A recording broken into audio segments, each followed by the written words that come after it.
नमस्कार। आज हम एक ऐसी कहानी की गहराई में उतरेंगे जो सदियों से हम सबको प्रेरणा देती आई है। ये कहानी है हनुमान की।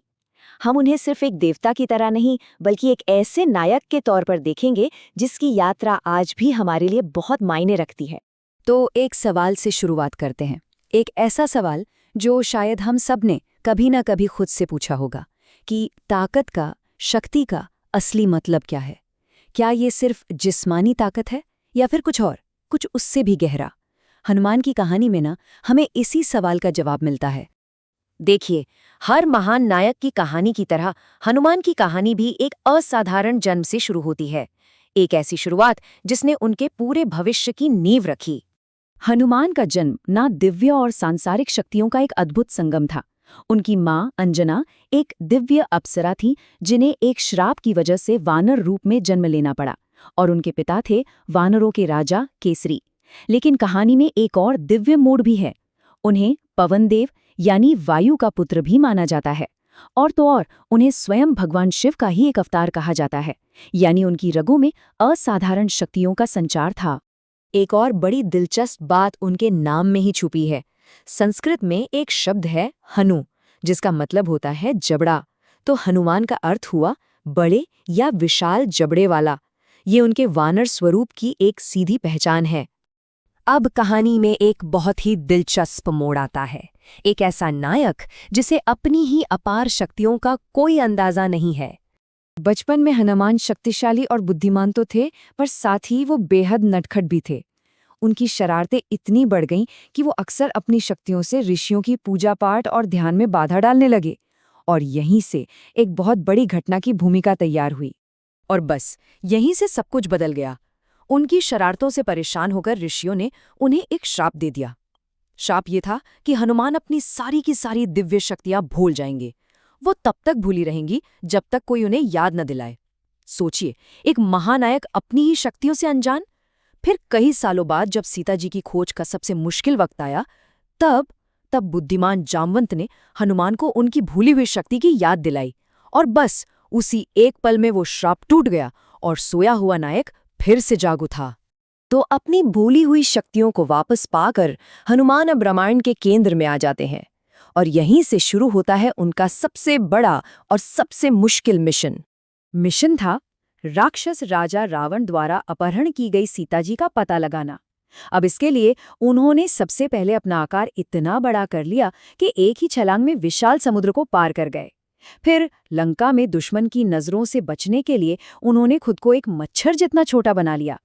उन्होंने सीता जी को ढूंढकर उन्हें भगवान राम का संदेश दिया और फिर वहां की सारी जरूरी जानकारी लेकर वापस लौट आए। उनकी शारीरिक ताकत का तो कोई मुकाबला ही नहीं था।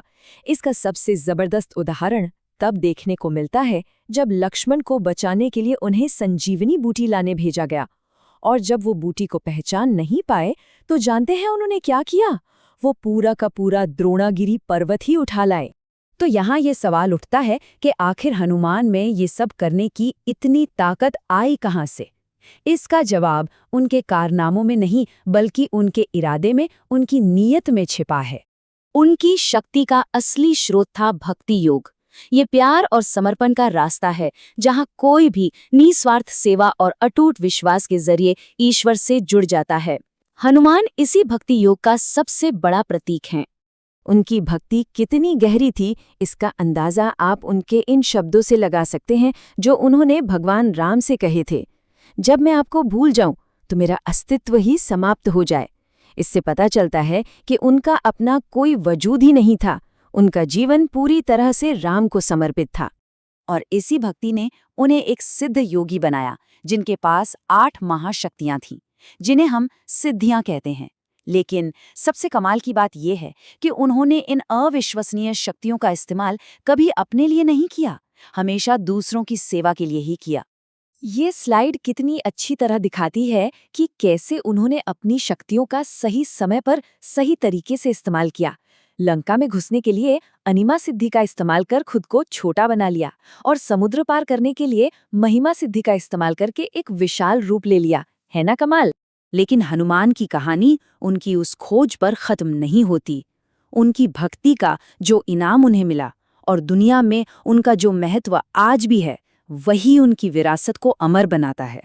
तो हनुमान को अमरता का वरदान मिला कैसे? इसके पीछे ना दो बहुत ही खूबसूरत कहानियां हैं। पहली कहानी ये है कि जब सीता जी ने उनकी अटूट निष्ठा और साहस देखा तो वो इतनी प्रभावित हुई कि उन्होंने हनुमान को अमरता का वरदान दे दिया। और दूसरी कहानी वो तो और भी अद्भुत है।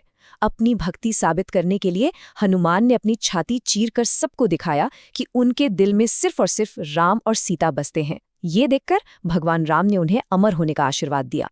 और उनकी इस अमरता का एक बहुत गहरा मकसद था। भगवान राम ने उन्हें ये आदेश दिया कि वो पृथ्वी पर रहकर हमेशा मानवता की रक्षा करते रहेंगे। इस तरह वो हमेशा के लिए हम सबके संरक्षक बन गए।